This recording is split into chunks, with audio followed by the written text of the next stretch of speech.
Hi everyone, we're going to look at how to do scientific notation and how to take numbers from scientific notation to standard form and go to standard form to scientific.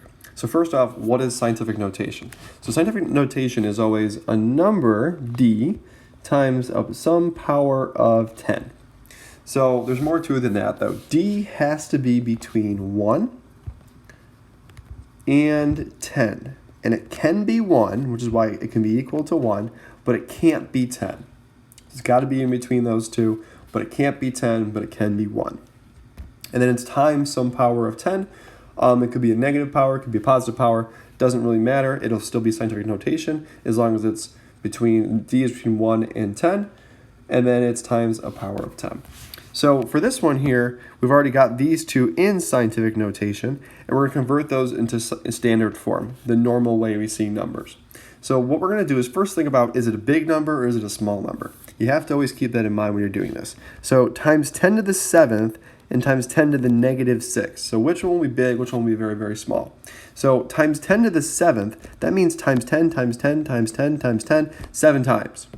So that's mean very, very big. So we want to take this number, 6.447. We want to make this very big by using this power of 10. So what that power of 10 tells us to do is to move the decimal 7 times because the power is 7. The question is, do we go to the right with the decimal or do we go to the left with the decimal? That's always going to be the question when we convert to standard form from scientific. If you want to make it very, very big, we want to make 6 bigger than what it currently is. So going to the left would make it 0.6, 0.06, and that's much smaller. So that's wrong. So to make it bigger, we're going to move it to the right 7 times. So we're going to go right 1, 2, 3. But as you see here, there's nowhere else to go. There's nothing else I can do after this. So we got to add in some placeholder zeros. So that was 3, 4, 5, 6, 7. So our decimal is going to move right here after 4 extra zeros, and our standard form of this number is going to be 6447 with 4 zeros after it. Let's add in some commas here so we can read this. 64,470,000 would be the answer because you took the decimal, essentially. It is here right now, and it was originally there. So 1, 2, 3, 4, 5, 6, 7. We moved it correctly, and we made it a very, very big number. So that's correct. For the next one, same idea, except it's a negative power, so we're going to make it pretty small. So take 5.71. If I went to the right again, I'd make it very, very big. So that's wrong. If it's a negative 10 power, we've got to go to the left, or negative 6 power, we've got to go to the left 6 times. So 6 times we're going to move. So we're going to take 5.71 and we're going to move the decimal 6 times to the left this time. So we move it here. Again, we need some zeros to help us out here. So I'm going to add in a whole bunch of zeros. I'm going to keep moving the decimal. So that's 1, 2, 3, 4, 5, 6. So the new decimal is going to be right here. So this extra 0 there is not necessary. So our standard form would be 0.5 zeros and then 571. That would be the standard form. And as you can see, that's a very, very small number because it had a negative 10 or a negative 6 power of 10. Positive powers of 10 make it very, very big.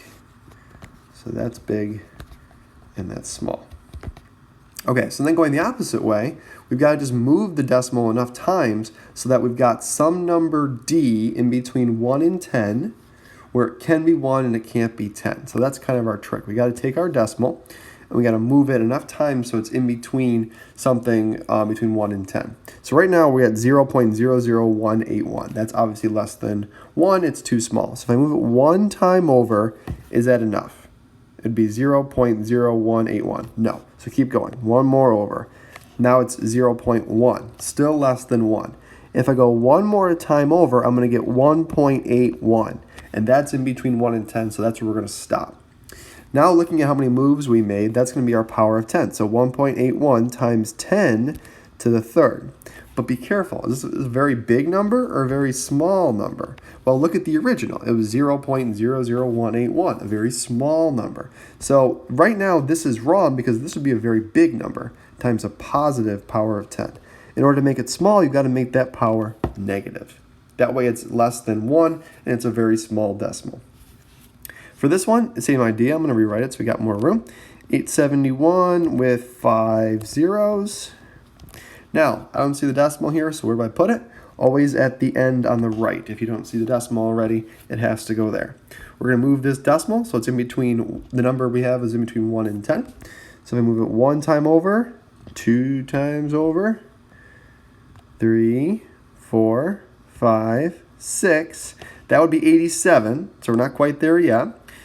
If I go 7 times over, I got 8.71, and that's what we want, in between 1 and 10.